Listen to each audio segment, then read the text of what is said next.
You know what that sound means? It means it's another episode of Game for a Movie, where we ask, are you game for a movie? My name is Mike. I'll be your host this evening. I'm joined by no one. That's okay, because I have a very special episode for you.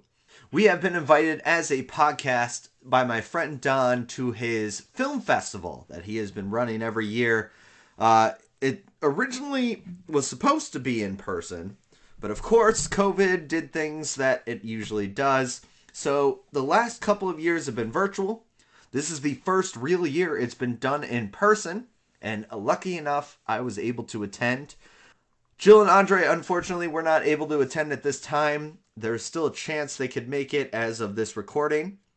It is Tuesday, December 20th. If you are hearing this right now, you also have a chance to attend since it is a virtual event. That is the Yule Film Festival. Y-U-L-E, of course, because it's Christmas related, or this time of year related, I should say, more so. I highly recommend it. I cannot recommend it enough. So if you hear this day one, I highly recommend that you try to see this on the 21st. That is the reason why I am timestamping this. Usually I try not to timestamp it. If you cannot see it on the 21st, don't worry. I'm going to tell you all about the ones I have seen. Unfortunately, there's two categories I did not see because they are virtual and because I am working. So I will not be able to see those on the 21st. But if you can, please tell me what you think of them because, truthfully, this festival was outstanding. But I'll get into more about that after I tell you what beer I am drinking. It is the Christmas season, and there is a 12-pack sampler from Beer Hug, is what it was called. And so I was originally like, oh, Beer Hug, I've never heard of this. Is this a new brewery, or is this a new style of beer, or whatever? So I bought it, not even looking any further into it. Open it up, and on the cans is a big old Goose Island symbol. Being from Chicago, I do love Goose Island, so I have nothing wrong with this situation. So I am drinking Secret Beer Hug, number 1. It is 6.5% volume. It is a hazy IPA, and it's really, really good. It's so far of the 12 because there's 4 beers, 3 of each one. This has been my favorite of the ones so far. I have only tasted 3 out of the 4, though, but this has been my favorite so far, so I highly recommend the Secret Beer Hug, number 1. All right, now on to our main topic, which is the Yule Film Festival. I'm going to tell you all about the films I have seen, and then if there's time, I'm going to rate them 1 through 10 for the top 10. There is way more than 10, but I already don't think I'm going to have enough time for a top 10, let alone a top, I'm pretty sure it's 35 films that I saw. I didn't get to the end of my count before I decided to say, yeah, I'm not going to have time to review them all. Truthfully, and I'm also going to review each per their category. Each one was put into a different category. I'm going to rate each one in their category 1 through however many there are. I think the most is 7. If you are listening and you submitted a film to this festival and you hear yourself as number 7 in your category, please understand, everything I saw was excellent. More than excellent. Everything was amazing. I am extremely proud of the films that I saw. They should be extremely proud as well, especially with some of these categories. It's just more so everything was good. So being less good than everything else, not a problem. And truthfully, there's going to be winners on this Wednesday. I'm not going to be able to see it, so if you see that as well, please let me know what the winners are. If you are one of the winners, you can tell me you told me so. This is just my personal opinion. And again, everything I saw was excellent. Everybody should be extremely proud if you are hearing this and you think, well, he rated me last. He rated me the worst of the bunch. I was not in the top 10. Trust me, this is just my personal opinion, and I think everything was excellent, so you all should be very proud. Okay, enough of that. I know, I've rambled on for so long at this point. Let's just get to the films, Mike. What the fuck are you doing? Let's talk some movies.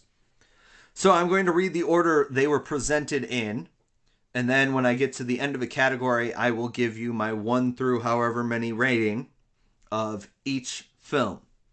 So, we started out the film festival with Best Student Short. The first film that was shown was called How to Tie a Tie. It is a flashback slash a flash forward. So basically, the story mostly takes place in the past of a dad trying to show his son how to tie a tie. It is done from the kid's POV most of the film, so you see the dad through his eyes. When you're in the flash forward, it is the kid a little older. Basically, he's remembering the advice. Sometimes it's wrong. Sometimes he remembers, oh yeah, you were supposed to do this. And the dad goes, no, that's not right. And then he remembers, oh yeah, I was supposed to do this. It was a little predictable in the end because he was remembering this advice before he went to his dad's funeral. But as somebody who was taught how to tie a tie from my dad, it was definitely enjoyable because it's something that I could definitely relate to.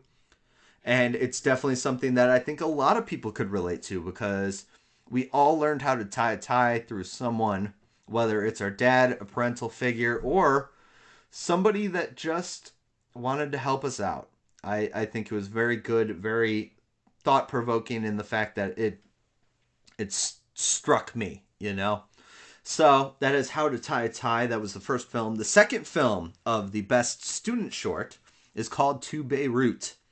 It is a man who is speaking in French the entire time. He lives in Paris, but he is basically sending a love letter to Beirut, which he has been relocated to.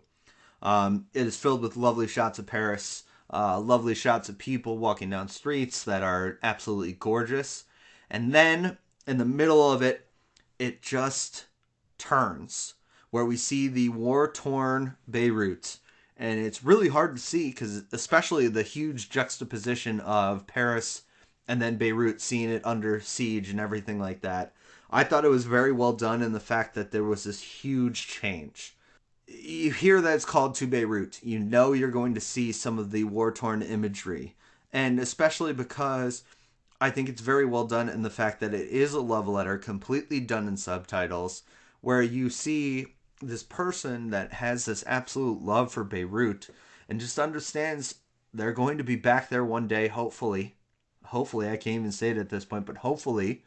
And though Paris is beautiful, they still find their love for Beirut. I thought it was very moving and very something that it was just something that I think was very well done in the fact that you knew what was coming, but it still kind of caught you off guard. You know, it still kind of caught you, especially seeing some of the bombings and some of that. You never see a person die, but you know there's devastation. You know there's hurt people, injured people, dead people. It's something that definitely hits home. Number 3 of the movies in the Best Student Short was called Rocky Road. This one was delightful, and especially a good follow to Beirut. It's definitely a lot more humorous. It is a college student and his best friend, who is a rock with googly eyes. Basically, they're doing their thing. They have their fun adventures. You know, the kid at one point is being held up by a bully, and the rock just kind of rolls in there, and the bully kind of goes, "Oh, my bad, man. I didn't know you were friends with Rocky." It was definitely hysterical. One day, the rock goes missing, and so heartbroken and looking for him everywhere, the college student goes into a depressive, though hilarious state, putting posters up. Have you seen this rock? I miss him. And sometimes coming home and just absolutely throwing himself on the bed to cry. And eventually the Rock does come back. But of course he has a rock wife and a rock child. There's no words said throughout this thing. It's just kind of like sound effects and music. But everything is said perfectly. You exactly know everything that happened in the story. This was definitely easily, I'm giving you spoilers here, but this is definitely my favorite of the category. I like drama. I think drama is very hard to do, don't get me wrong. But I think humor is harder to do. And this one hit all the right humor strings. It wasn't too long, where you're kind of like, okay, come on, I know where this is going. But it also wasn't too short, where you're kind of gypped on the storyline. I think everything was said perfectly without a single word. So this is definitely my favorite of the student short category. Next up was I Love What You Have Done with the Place. Basically, a girl escapes a horde of zombies into a cellar. The beginning of this is just her looking around the cellar. It's completely dark except for the glow around her face and then whatever she illuminates with the, I think it was a match. I don't remember if it was a match or a flashlight. It has been a couple of days. But whatever she sees with the match or flashlight. Then all of a sudden there's another girl, or there's another person with her. They share a very tender moment. It is a guy where she leans her head on him. And then all of a sudden she's up and realizes it was just a dream. Maybe it's about... Well, I couldn't really tell what the purpose of this one was, and the fact that I just couldn't tell what the message was. I think it was about losing your best friend, because it seems like they were there at one point, and now they just aren't anymore. So she's in the cellar kind of seeing him, even though he may no longer be there. And the final of the student short category, it was called Coach versus Coach. This one started with a dream sequence. The dream sequence is basically this coach is pushing someone to their wit's end about learning how to ride a bike. They fall over, and their hood comes off, and you realize it's the coach himself that has been pushing himself. It's really tough to watch because that coach is very demanding, very pushy, and everything like that. And then there's a real life sequence.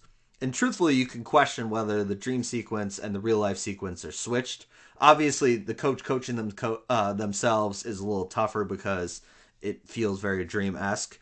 But so what I've called the real life sequence follows that same coach who's working with a soccer player. And the soccer player is very hard on themselves, but the coach is very loving and very understanding and wants to push them to be their best, but also doesn't want to push them too far.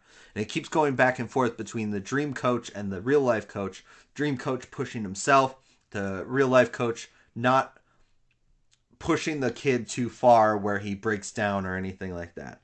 What I definitely felt the message was sometimes we are harder on ourselves, we coach ourselves a little harder, and we need to go easier on ourselves. We need to be that real life coach and understand our shortcomings are not because of a lack of effort or a lack of trying. It's just because we can't do the same.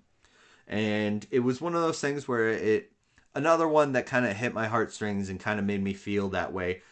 And I don't know if this is what the filmmaker felt or not. I could be an English teacher right now telling you the door was blue because of sadness.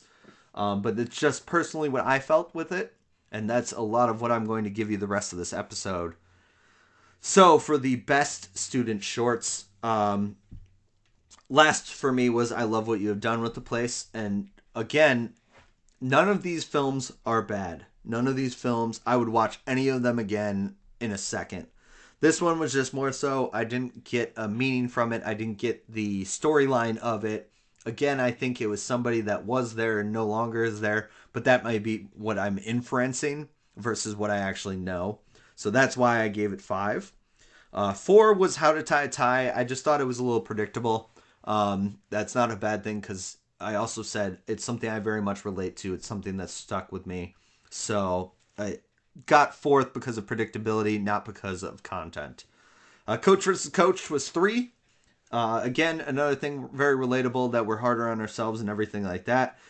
Just a little confusing at times because you didn't know if you were in the dream sequence or the real life sequence. Even though they changed colors and they did a good job with that, it just, there was a lot of quick swaps where your brain doesn't quite catch up with it.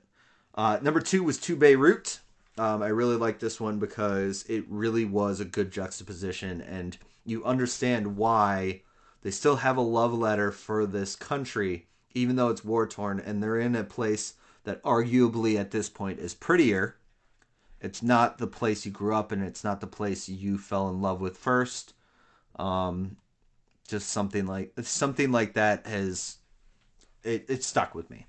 And then finally, Rocky Road. Again, I've said this enough, but I find humor very hard to do. Drama is also very hard to do, but I just find with humor, it's harder to hit without coming across as hokey or, quippy.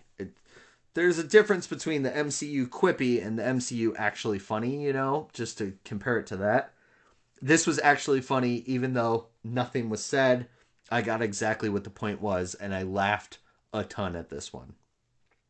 So that was Best Student Short. The next category is a little shorter. It is Best Documentary Short. There was only 2 in this one. And so the first one was called The Last Photo Walk. It is following a photographer and his last photo walk in a country before he moves to the next one. So this idea was very cool. Essentially, you move to a different country for a couple of months at a time to kind of explore, take photos, that kind of thing. And what I thought was the really good idea of it was the idea of the photo walks are you can get a bunch of people together into a group that take pictures of different things, just whatever catches them or whatever. But it was just kind of the idea was you walk with people that are also photographers, you share these ideas and you share these tips and everything like that. And what was really cool is seeing the photos at the end, because what he takes photos of versus what everybody else takes photos of is completely different. And it's just the way you interpret things. One of the things that he said in this was that the photo walks were created to not feel as solitary, because photography can feel very solitary. You're taking pictures on your own. You're developing them on your own because you're doing film and you're in a dark room, and you do it as on yourself. It's really a chance to connect and feel a part of something. And one of the things that was also cool is the idea of these photo walks where you go to a different country to experience a different culture and you see different things. And really, because of your culture, you're raising, everything like that, I think that's what was the coolest part, is because everybody sees their own thing with the same subjects. You can take a picture of the same thing and have 4 different photographers take a picture of the same thing. And everyone might be different in some way because it's just the way you see it. So this was their last one before they moved to the next country. So it was kind of cool to experience that. The second documentary film was called Celebrating a Century, and it's all about Danbury, Connecticut, which is great. Danbury, Connecticut, this is the Lebanon American Club of Danbury. It's been a century for this club existing. Basically, the Lebanese immigrants at this time created a club where people can go to feel at home. And what was really cool about this was seeing this Lebanon American Club, basically what they do for their area. So it's a very cool idea in the fact that like the Lebanon American Club was a place where Lebanese Americans could all come together and feel a part of something. But what they also focus on is the things they've done in the community and everything. They were talking about when the Special Olympics came to Yale. Danbury is not really right next to Yale, yet the Lebanese American Club volunteered to host people that were competing. They were volunteering to work the event, everything like that. It's just the kind of things they do around the community that they kind of picked up on and just were a part of. Like I said, it's a very cool concept, and the fact that the Lebanon American Club was a place that people could feel welcome, and especially in a time where, who knows? I mean, it's been 100 years. Who knows how Lebanese Americans were felt about at that point? I'm sure they didn't have as many as they definitely are probably now. So this may be one of the first. And it did lead to a lot of Lebanese people coming to Danbury, Connecticut. So the best documentary category, I gave The Last Photo Walk the number 1 spot. Both of these were awesome. Both of these I learned a lot. I just found The Last Photo Walk a little more interesting to me. It's just one of those things where like the Lebanon American Club is very cool, and it's been around for a century, and it should be remembered in a film like this. And I hope it is, and I hope it's seen by a lot more people. Last Photo Walk was just kind of more cool because I like the idea of photography in different countries and everything like that, including Lebanon. Who knows? So that's my thought process there. The next category of films. So this one is a little longer. This one was called Best Holiday Short. So because it is the Yule Film Festival, there's a lot more holiday shorts at this point. The first one called Ho Ho Hostage. Basically, a man breaks into a house while looking like Santa, thinking they can get away with stealing some stuff. The homeowner holds him hostage, thinking he is Santa, and wanting him to bring him a long-awaited puppy. The homeowner basically has been asking for a puppy for years from Santa Claus and has never gotten it because whatever reason, he thinks he's been good enough, but for whatever reason, Santa's never brought him a puppy. While the guy's held hostage, literally the two bond and they become friends. And they share a bottle of whiskey for the night. Both of them falling asleep and waking up the next morning. They realize that they had fallen asleep at the same house, and the Santa guy is ready to get out of there. And all of a sudden they hear a box start barking. Santa has left them a puppy. I thought this one was cute. It was kind of fun. It was a definite different idea of Santa and break-ins and stuff like that. And it's funny because this has kicked off kind of a trend, I will say, for these shorts. Because the next one is called The Santa Situation, which is another break-in related story. Basically, Santa comes into this couple's house, and the husband of the couple comes downstairs and confuses him for a robber and is ready to fight him, ready to take him out and everything like that. Santa obviously gets the upper hand because he's Santa and he knows all and sees all. And then the wife comes down, also ready to fight because she thinks Santa's a robber. Another situation unfolds, and the couple's basically tied up and held hostage by the real Santa.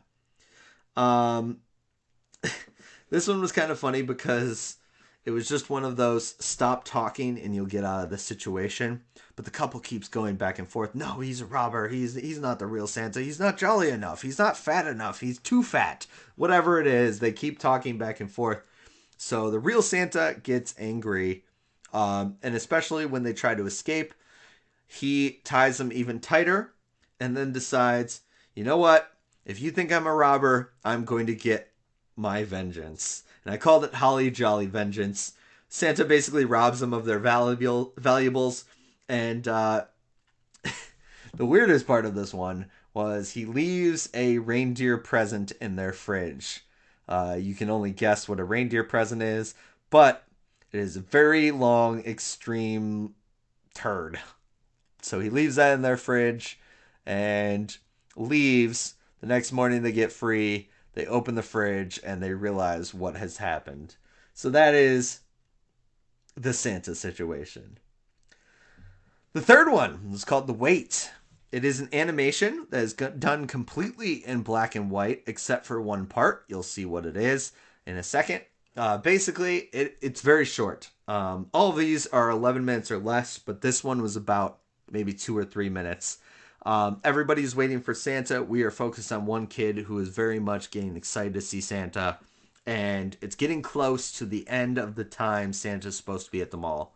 So the kid is getting very anxious, doesn't know if he's going to make it. And it keeps going back and forth. It's flipping quickly to make you feel this pressure of time and everything.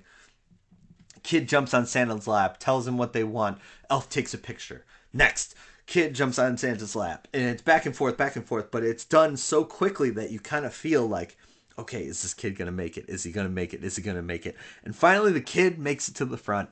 Great. All right. He's going to be able to tell Santa what he wants. And he pees on Santa's lap.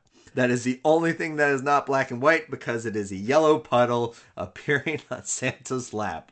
This was done in a very sketch style of animation. And truthfully, I think that works best for it. If you were to color it or make it any better, I don't think it would have the same appeal as it does this way. So it looks very sketchy. I think, honestly, that works for it. The third one of the holiday short ones is called Cookie Crash. We've all been there. We had that sugar crash. where you come down from eating a ton of sugar and you just feel like you can't get the energy anymore. But normally when you crash on sugar, you get a little sleepy, that kind of thing. Santa is preparing his list before the final check so that he can go on his trip, and he's run out of cookies. But unlike us, he doesn't get sleepy. No, he gets hungry, and more specifically, hangry. So he goes to his cookie vault to try to figure out if any cookies are in there. Nope, there's no cookies in there. So what is he going to do? He goes to the lunchroom where all the elves are eating lunch happily, talking with their friends, everything like that. Everything's cool until all of a sudden Santa realizes there's no cookies in the lunchroom. What's he to do? There's no cookies. He needs his cookies because it's Santa. Well, Santa starts seeing the elves as cookies. Luckily, Santa just locks the cookies / elves into his cookie safe. There's no actual eating of elves. It's not an elf genocide or anything like that. He just goes a little crazy and starts locking up elves and catching them in different ways. And there's a scene, of course, where one is away up on the roof. He's trying to get him, and the entire roof comes down, but he gets him and locks him in the safe. And then finally, the thing that saves the day is Mrs. Claus brings more cookies. So Santa gets a little more sane. He eats these cookies. He's happy again. And then all of a sudden he starts coughing. Uh-oh. What does Santa need? He needs milk. And there's no milk, but that last elf is starting to look a little like some milk. And there's the end of Cookie Crash. The fourth one is called Kitsch. Kitsch. This is, I think, stop motion. I can't really tell. It may be stop motion or a different kind of animation to make it look like stop motion. Basically, it is a tale of the mantelpieces we set up. So when we have our baby Jesus and our Mary and our snowman and everything else on the mantle, this is kind of the story of them being set up on there. There's a snowman who's our main character that is kind of learning how to be a mantelpiece. He is learning from the statue of Mary, who has been through this thousands of times. She's the pro's pro. She's been there forever. You only have to get through the month, everything like that. The problem is, they were set up the day after Thanksgiving. And they also last until the 8th or 9th, I can't remember exactly, but the 8th or 9th of January. So they last a lot longer than they needed to try to appear as mantelpieces. Filled with a bunch of different kind of mantelpieces. We have the snowman, of course. We have Mary. We have the baby Jesus. We have a jazz Santa that plays saxophone. We have an elf, a gnome. All these kind of things that are just on this mantelpiece. And basically it just becomes who can last the longest or remain the sanest while waiting for the holiday season to end. So Kitsch was the fifth. The sixth is called 'Twas the Night Before Christmas Break. This is a Christmas story that is done as a story of 'Twas the Night Before Christmas, although it's about two kids in college before the college break. Basically, they have alcohol in their room, and an RA finds them as two underage students with alcohol. She is hosting a Christmas party before the break, and instead of writing them up, she says, you need to help me set up my party, enjoy it, everything like that, because I want this to be a rousing success. So the two boys, thinking, okay, we can help this, we can do this, whatever, goes down, and they basically find all the decorations and everything, and they start setting it up, and they kind of, one thing leads to another. The decorations start getting wrecked. The tree gets wrecked. Everything starts getting wrecked. And they are kind of, uh-oh, what do we do now? Because the RA is going to come back. She's going to write us up because we've screwed this party up for her. They make a little Christmas tree out of red Solo cups, which I thought was kind of cute, actually. It was kind of bringing it full circle and everything like that. And the RA is just like, okay, cute. Yeah, ha, ha, ha, that's funny. They close the door to where the real party was because they don't want her to see the wreck. So she gets past the red Solo Cup Christmas tree. She opens the door, and they're trying to explain and everything like that. And she opens it up, and it's better than she had ever planned. All the decorations are up. Everything looks amazing. And the boys get left a little message saying Santa was here to help. So they get a little help from Santa to have this party before Christmas break, and the RA doesn't write them up a happy ending for all. And the final one of this category of best holiday short is called Santa's Warehouse. Basically, Santa's Warehouse is an Amazon warehouse, and they have one elf that was lucky enough to clean it all. It is done by narration, or there's narration throughout. Basically, there's no talking besides the narration that tells the story of the elf that is meant to clean up the Amazon/Santa's warehouse on Christmas Eve. Now that all the toys have been packed away and everything like that, basically just need to clean it, get it ready for the next year. So this one elf is cleaning the entire warehouse, but has found a forklift that they really, really, really want to drive. So he starts driving it around and having a blast on Christmas Eve. You know, if he's going to work, this is what he should be able to do. And all of a sudden it breaks, and he's trying to figure out, oh no, how do I get back to its spot so Santa knows I didn't take this forklift out for a ride. He's doing everything he can, and finally he gives up, and he's just, I can't do this. I can't figure it out. He cleans up the rest of the warehouse except for the forklift, knowing he's going to be in trouble. His goose is cooked. But he finds in the area where Santa left a previous message letting him know that he needed to clean the warehouse, there's another message there. Have fun riding the forklift. It may die on you, but it's okay. So Santa's elf gets away with it scot-free because Santa knew he wanted to ride the forklift and nothing else. This was a little bit harder of a category to rate all of these because every single one was a little bit of a delight, brought a smile to my face. They were all funny. They were all good. None of it was cheesy. None of it was hokey. So, trying to give it an order. Again, one of these films is going to be in last. And again, it doesn't deserve it because truthfully, it was a great film. And I'm fully ready to be prepared if the awards say differently that I was wrong about it. The number 7 film of this I gave to Kitsch.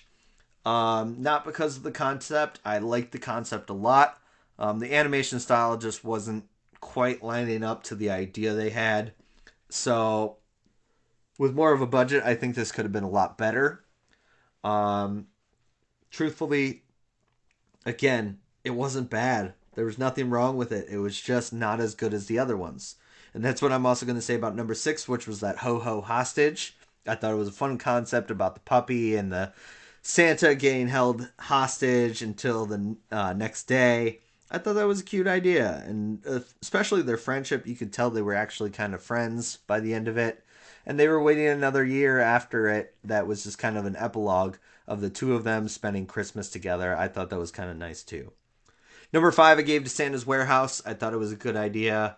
The idea was just kind of, at the end, what I give it is just more so the warehouse setting more than anything else, which is kind of what it needed.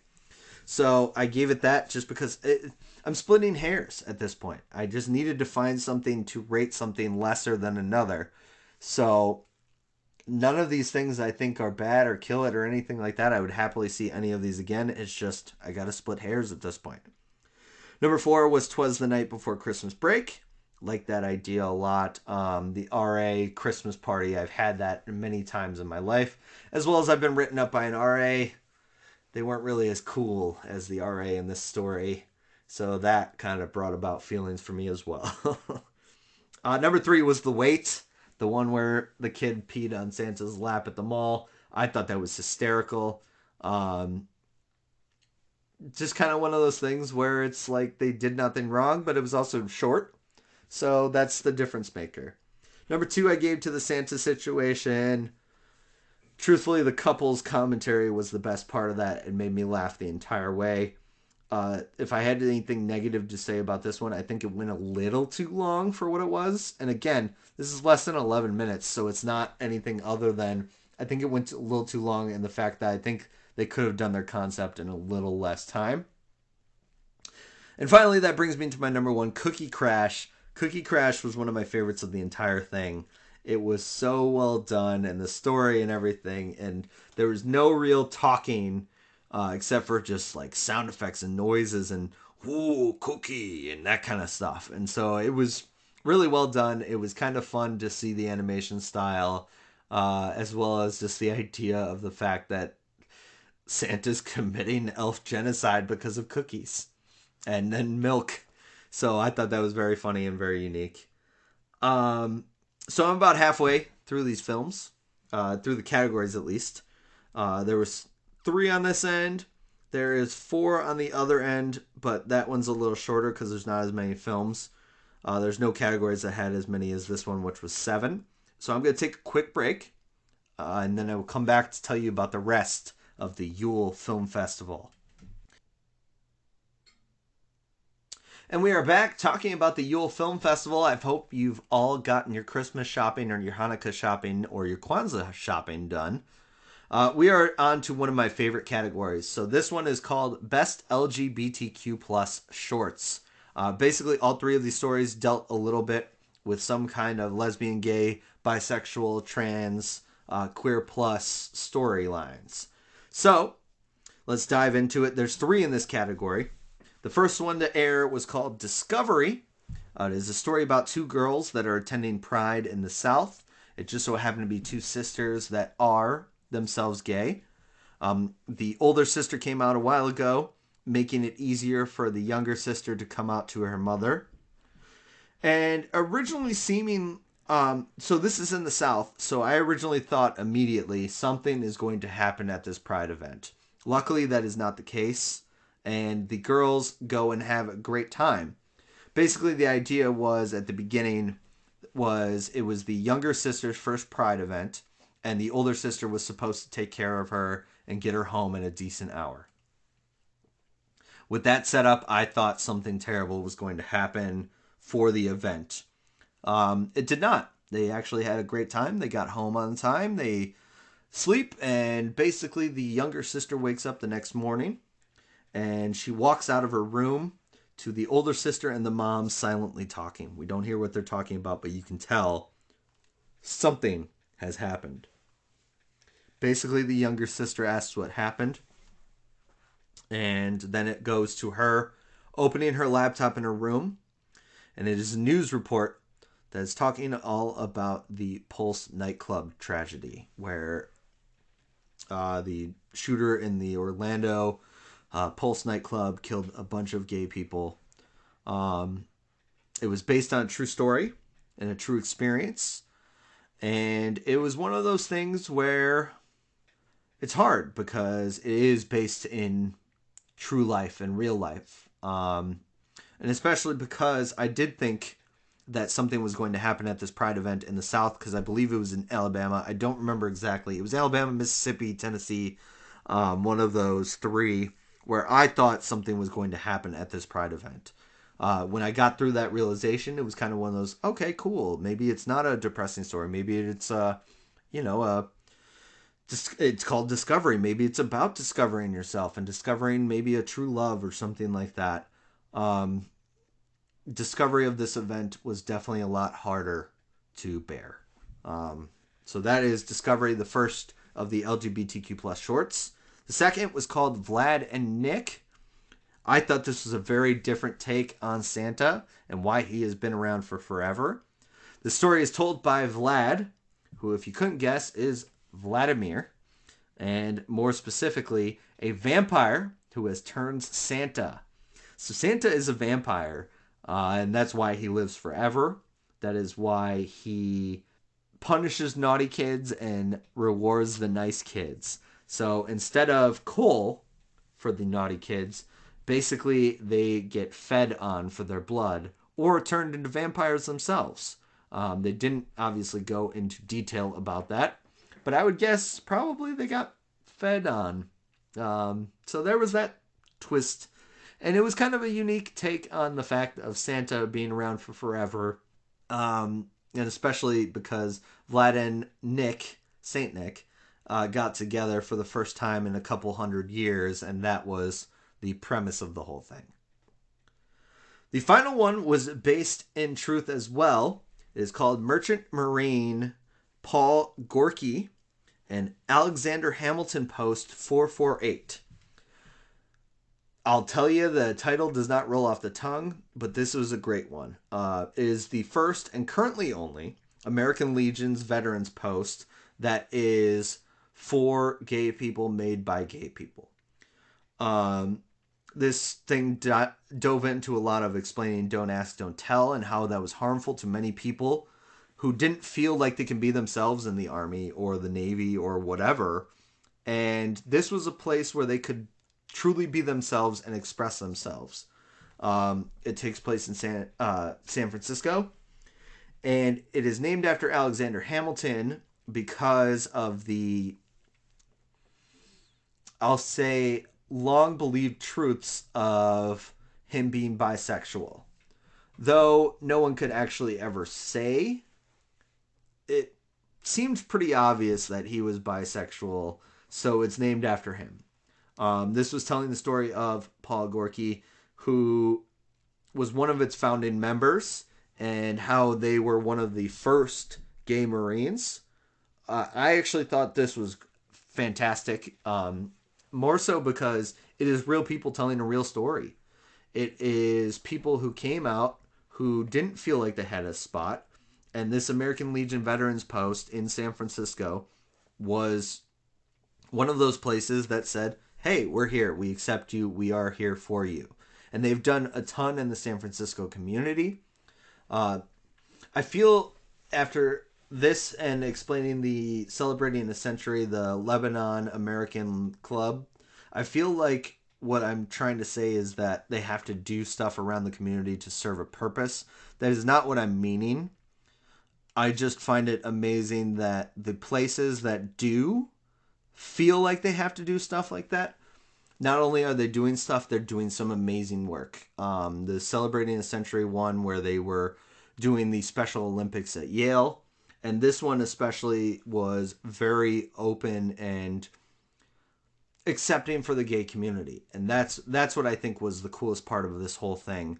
All of it was interviewing members who didn't feel like they had a place before. And it was really cool to see them kind of open up and brighten up talking about this group, because they didn't have to feel like they have to hide who they were. So I thought this was a very good story and a very cool story. And it is my number one of the best LGBTQ plus stories.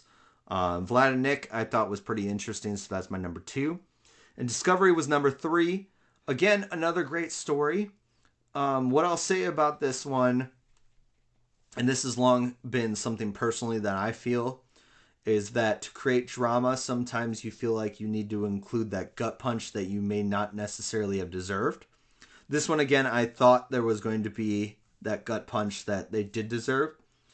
Throwing it into Pulse and then not taking anything from it, because they kind of just ended on that Pulse tragedy. And I'm sure there's more to the real life experience. And again, these are 11-minute shorts. Who knows? Maybe they couldn't get it in there.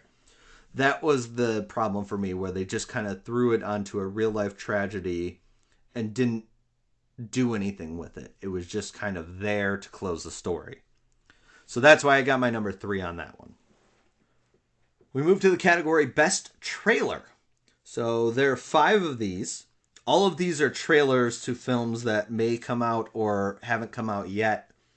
So they're all pretty short. So a lot of my analysis of these are going to be very short. That's just what it is. So number 1 of the best trailer was Voices in the Vineyard. It's a horror movie taking place at a vineyard. I said it looked very low budget, and the voices that are drawing you into the vineyard, and that is just the way a horror movie should be. I like the fact that it is low budget. All of these are probably low budget in some way, shape, or form, because it is a film festival where they haven't been distributed or anything yet. But this one felt very low budget in a good way to a horror movie. So I'll say that's what I thought about that one.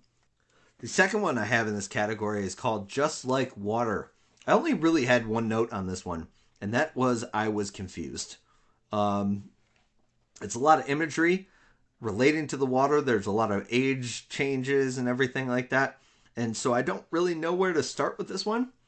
Especially, it was short, it was mysterious, and I just couldn't put my mind around it. I will also say, because I couldn't figure out what it was about, it is my number 5 for this category overall. It was beautiful, but I just don't know what to think about it. The third trailer in this one was called Garbage People. It is stop motion meeting Aqua Teen Hunger Force. That's what I felt about it. It's like adult animation, but it was about a bunch of garbage-dwelling characters. It's very funny, but it also relied on a lot of gross out humor. So that's my issue with it. Number 4 was called A Town Full of Ghosts. It's a found footage horror movie. It's a couple who basically buy a ghost town that they're trying to prove if there's actually ghosts there or not. So they do the whole ghost exploration thing, and there definitely are ghosts, and there's definitely scares aplenty. So that's A Town Full of Ghosts, the 4th film and best trailer. The final one is called Tony Martone. It's all about a mob hitman, and I described this one as basically The Sopranos, but humorous, even if they didn't intend to be. I laughed a ton during this one. Basically, it was, I'm Tony Martone. I'm a mob hitman. Don't mess with me or I'll fuck you up. Like, that's kind of the level of dialogue and everything like that. I laughed hysterically at this one. When it comes to actual movies I'd rather see all of, I'd rather see A Town Full of Ghosts or Voices in the Vineyard. But just the trailer alone, the Tony Martone had me rolling on the floor laughing. So that's my number 1 of this category. Town Full of Ghosts, number 2. Voices in the Vineyard, number 3. I'm also a big horror fan, so that also kind of decides my order on this one. 4 was Garbage People. And number 5, just because I could not figure it out, was Just Like Water. So the second to last category was Best Female Directors. Obviously, films directed by females. The number 1 for this one, the first one, not my rating, was Becoming Santa. It is all about a young girl who is part of the popular clique in the school area. She has a party, and basically her father was trying to get her to visit with Santa, who was visiting at this party. Take a picture, tell him what you want. All of those little things to make your dad happy. But Santa basically tells her, like, seeing who she is, about the best way to spread cheer, which is spreading kindness, smiling, giving your best attitude towards things and everything like that. And the idea of the film, I feel like, is she becomes Santa, and the idea that she spreads generosity and kindness. She turns a new leaf, even though she's part of the popular clique. She breaks out and kind of spreads joy and gets the underappreciated kids, the people that were shit on by the popular clique, and kind of like reaches out to them, becomes friendly with them. And at first she's met with resistance, and I mean, that's honestly, I would do the same. But she keeps at it and she keeps it going, and what I think was the best part of it was the end. You see a real smile from her. It's not just like I'm part of the popular clique, ha ha ha ha ha. Now it's really, hey, it's really nice talking to you. It's really nice being friendly. And it's just a real smile, and it makes you a little happy in the inside. And I think especially with the holiday season and everything like that, this one hit home a little more in the fact that it just brightened my mood. It just made me a little more happy about the season. So, the second film was called Begin and Ends in Eden. This was about a girl who makes a wrong turn and ends up at a house party. The party ends up becoming a drug trip, both for Eden and the audience. It's a little, you're supposed to be confused. You're supposed to be a little messed up. And we see the after effects of the party, and Eden seems to be like a lot more adult than she was before. She's no longer this kid. She's kind of grown up a little bit, and she's also kind of developed a little more as like who she's going to be. So that's it. Begins and ends in Eden. Interesting for sure. That's what I'll say about this one.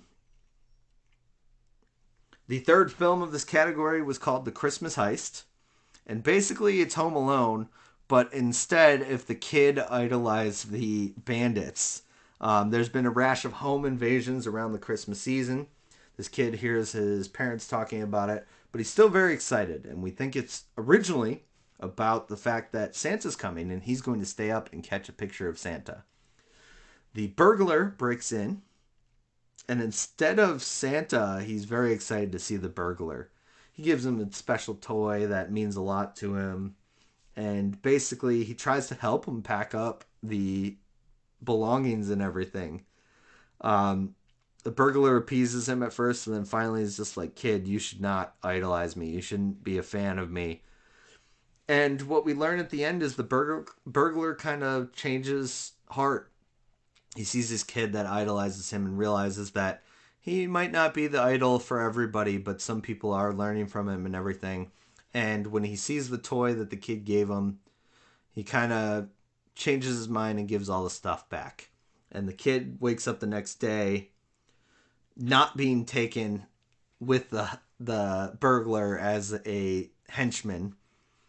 So he kind of learns as well, okay, this is not somebody I should idolize, but, he didn't take our stuff because he does feel protective of me.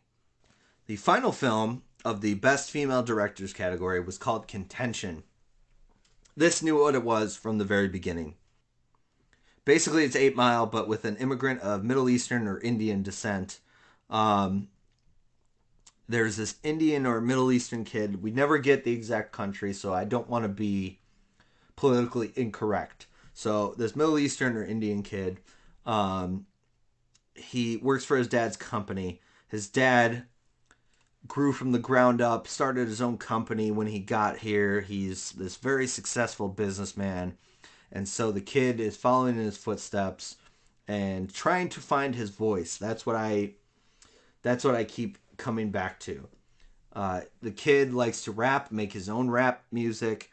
He failed miserably in a rap battle, so he feels kind of like he can't use his own voice. He feels trapped because he can't use his voice in the business world. He can't use his voice in the rap world anymore.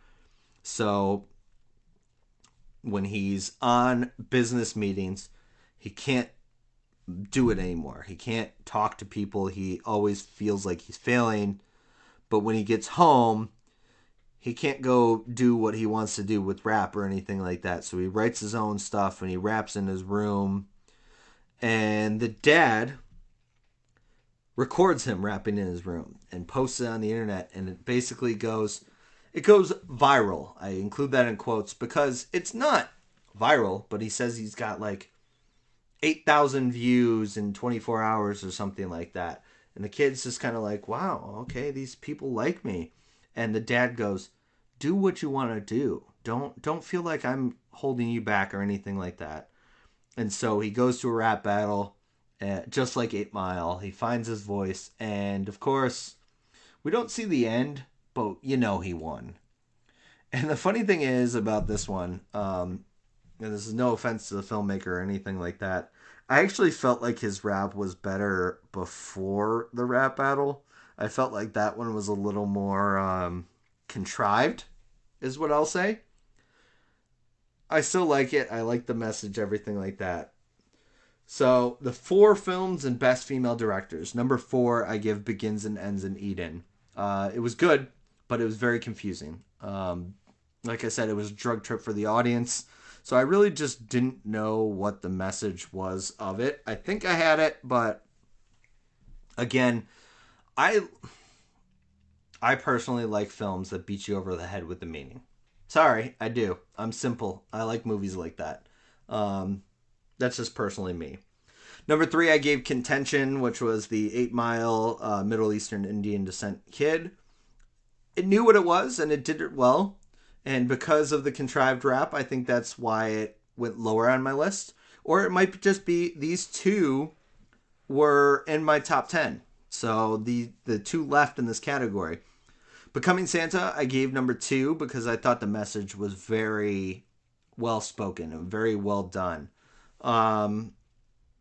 it's done with a lot of kid actors and actresses, so I think that's part of the problem why I gave it 2 versus 1, is just because they didn't give the best, most convincing performances sometimes. But overall, I still loved it. I loved the message, everything like that. And number 1, I gave The Christmas Heist. That kid was awesome in that one. And the burglar was great, and the meaning of it was awesome. I really liked that one. I thought that one was excellent. We have one category left. This one was probably the toughest to decide between. This one was animation or stop motion shorts. So all of these are animation or stop motion. A lot of these made my final top 10. So that's why I say this was probably one of the toughest. So jumping in to number 1 of the animation stop motion shorts was one called Despera. I thought this was beautiful. It is a beautiful stop motion film. It's a person falling into a sack of some variety. I can't really tell what it is, but it just, they're stuck and they just can't get out of it. Finally, after a lot of wriggling, their arm breaks free. And you see the arm, and it's just wriggling and reaching for anything it can because it just wants to get out of the sack. The wriggling arm reaches another person's arm. And you see the arms, and you see them start to slow as they grab each other's arms. But the other person is also in a sack that got their arm free. And though they are still stuck, everything stops and slows down because they have that human contact. This is the one that I've thought about the most since this film festival because I thought it was very beautifully done. I have no clue what it means. I've racked my mind about it. I think it's human contact makes us feel, even if we're stuck, feel a little more comforted. I don't know what the meaning is, but I've thought about this one probably the most because it was so beautiful and so beautifully done in the stop motion. And that's what's going to be weird about my rating at the end. Again, I said this is one of the tougher ones. The second film was called The Waltz. This one was done in animation style. Basically, it's a person that's born and immediately starts dancing, even though they can't dance, but they're dancing in the arms of death, or the Reaper as we know it. As the film goes on, the person grows and becomes more a part of the dance until finally, as an old person, they're nailing all the moves, but they finally fall dead at death's arms, and they go to the next part of their life, which is another room outside of this waltzing ballroom. I thought this was the dance we all do in life. I thought it was a very good message of just the short time we have on this earth, because it's very short. It's not longer than 5 minutes, maybe at most. And even that, I feel like that's too long for what I thought I saw. It's just an idea of dancing with death until finally death catches up with you, or you catch up with death, really. So that's The Waltz. The third film is called From Within. This is basically just stop motion. It at first the entire time it focuses on what seems like a woman's legs. The beginning, the legs are on the ground. Then as the film goes on, they step up a little bit, but they kind of break and go different directions. And finally, they stand upright and they do their motions, and the motions are beautiful. And it ends with clapping and flowers being surrounded by the feet. And it's just kind of an idea of we put ourselves through pain, or we put ourselves through misery to gain adoration and love. That's what I saw in it. And nobody sees the struggle to get there, but that's what we go through to get there. That's what I took from it. I think it's very well done. And the fact that it just focuses on feet And that's the idea I got from it says a lot about it. The fourth film in this category is called Smithy. If you've ever read the comic book Mouse, Maus, and an umlaut over the A, that's a lot of what I got from this one. It seems like a World War II background. Basically, these mice police are looking for owls in a small town, and there are these mice in this factory or whatever that are protecting the owls from the mice police and making sure they don't get taken out. I definitely thought this was like a take on the Gestapo and the World War II treatment of Jewish people. Just because the mice and the owls very much, even though they're predator prey, that kind of stuff, in this particular one, they see the owls as they are and they protect them from the mouse Gestapo. Um, Very cool animation style, very well done. Like I said, I thought it was a lot like Mouse, the comic book. If you've never read that, please take the time to do so. It's very much similar to this, too. The fifth film in this is called Lonely Soul. The comments I say is All of Us Need Love. Basically, this man in stop motion is following this light beam that he thinks is a lost soul. And he keeps following it and following it and following it. And he goes further following it and gets stuck in this area. And the light beam becomes this like creature, this hideous creature with like 4 arms, big masked face, like could easily take the person out. And though he's terrified at first, the man then comes up to the creature and gives it a hug. And at first, the creature's kind of like taken aback by it.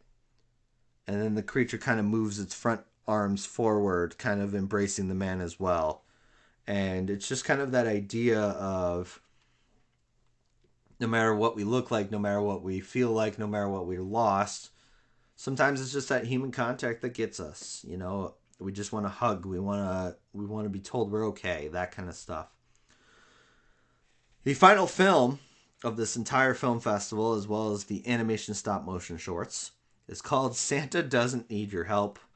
I felt like these stop motion and these animations, a lot of them are very beautiful and very dramatic. This one, also very beautiful, but it's humorous.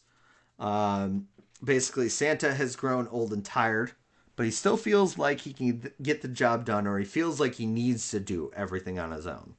So this is a rhyming narration, and it's very funny dialogue. Basically, he goes through his normal stuff. After getting stuck, he realizes he needs to ask for help. It's just, you get to that point, and you think you don't need help, and finally you're just like, I need help. I need somebody to help me. Santa's old at this point, so he just needs a little bit of help to get done what he used to be able to do. Like I said, this one's done through rhyming.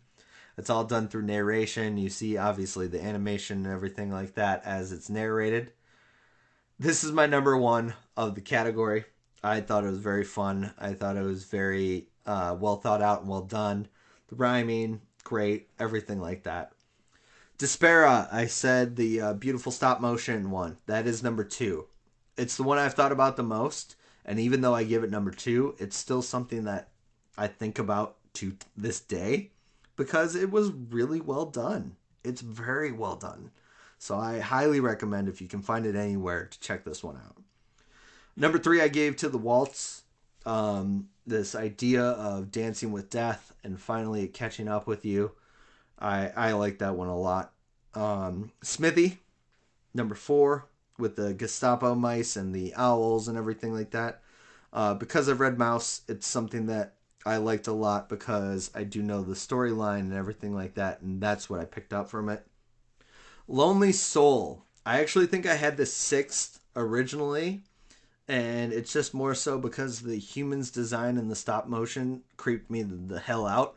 And it's funny because the creature was supposed to creep you out more, but it's the human that creeped me out. But I've watched it a second time, finding it on the internet, because it is on the internet somewhere. after finding that and watching it again, I actually really liked it a lot more the second time. So I gave that fifth. And finally, From Within, the stop motion feet that are dancing and everything like that, I gave it sixth. And more so just because it was just simple.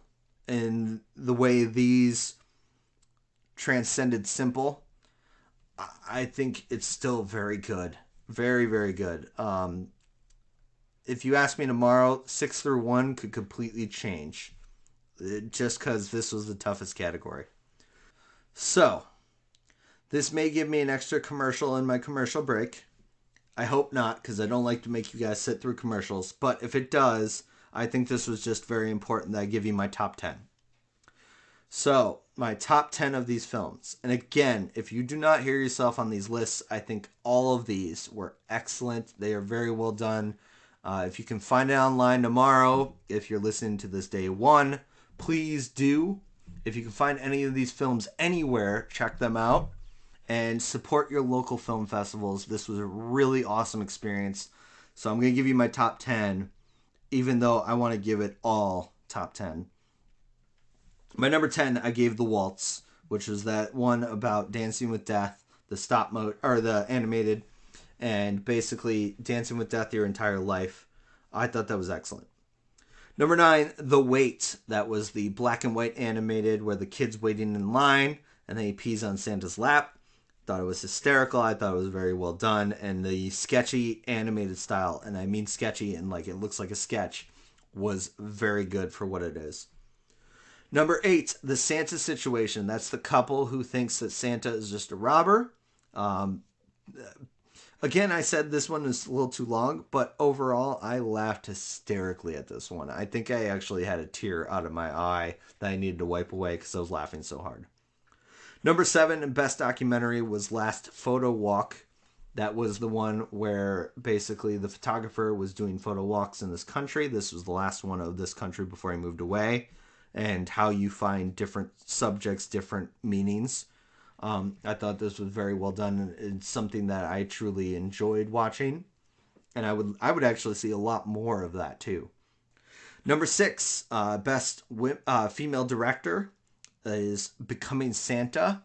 That was the little girl who talked to Santa, who basically said, "You need to spread joy, kindness, smile to make people feel the season a little more." And I thought that was a very good message, as well as the smile at the end was just the most real smile that made it truthfully feel like the girl in the story had learned her lesson. Number 5, Despera, the stop motion in the sacks with the arms breaking free. That one still haunts me, and in the best way. I keep thinking about that film, and I don't know what it means. I really don't. I have my ideas, but I just don't know what it means, and I think that's what I like best about it. Also in that same category, Santa Doesn't Need Your Help. That's my number 4. It was a very cute story. The narration was excellent. The dialogue was humorous, and the fact that the narration tells you the story but also makes you laugh. And it's stuff that I've said before, when humor feels contrived, that's when I hate it more. This one doesn't feel contrived. It feels really realistic to what the Santa Needs Your Help story should be. Number 3, Elf Genocide. It is Cookie Crash, the animated in the best holiday short category, where Santa is run out of cookies and he starts seeing the elves' cookies. I love that one. I thought it was hysterical. I thought it was so good. Everything about it was excellent. Number 2, from the student category. A student category made it to my number 2, which they should be incredibly proud of. Rocky Road. The kid who is best friends with a rock with googly eyes. Everything about it. I think I could have told you exactly what would have happened in this film. And I still was caught off guard and laughed so freaking fucking hard. Sorry, I gotta earn that explicit grade. So I laughed so fucking hard at this one. The rock had the best emotions, and it's a rock. The kid was excellent in it, and it all around was just amazing. And finally, my number 1, from the Best Female Directors category, The Christmas Heist. Home Alone if the kid wanted to join the bandits. Everything about this film was excellent. The look of it, the kid was hysterical, the burglar, he was perfectly cast, the parents, everything about it was amazing. Um, so yeah, I want to talk more about this. I've gone way over my time limit, but I want to talk more about this because it was just such a cool experience to be invited to a film festival. I can't say thank you enough to my friend Don and everybody else who made this happen. Um, Truthfully, this was an amazing experience, and I cannot wait to go in the future. I highly recommend it to anybody that can check it out tomorrow or check it out in the future. It seems like virtual is still going to be a part of it, even if you are not in the area, which is great because I cannot wait to be a part of this again and hopefully see all these films. Um, Truthfully, every last one of them swung for the fences and they hit a home run. Not a single one I'm looking at going, oh wow, they kind of missed the mark there. Every single one was excellent, and I highly recommend checking them out if you can find them online or if you can just support them in some way. So that is the Yule Film Festival. You should definitely check it out. My friend Don, he's done an amazing job running it. I cannot wait to see what next year brings because truthfully, we were talking about it. Every single one of these films was excellent. So that'll do it for me, Mike. I hope you enjoyed this special edition of Game for a Movie where we ask, are you game for a movie? I can't wait to give you my Christmas episode as well because I have watched a terrible Christmas movie. Hopefully that's going to be with Jill and Andre. We'll see because they are doing stuff with their families because it is the holiday season. But I have watched a terrible Christmas movie. I can't wait to present it to you because, oh, dear Lord, on this one. It is definitely not good enough to be in the Yule Film Festival, which was excellent. So I'll see you next time on Game for a Movie where we ask, are you game for a movie? See you next time.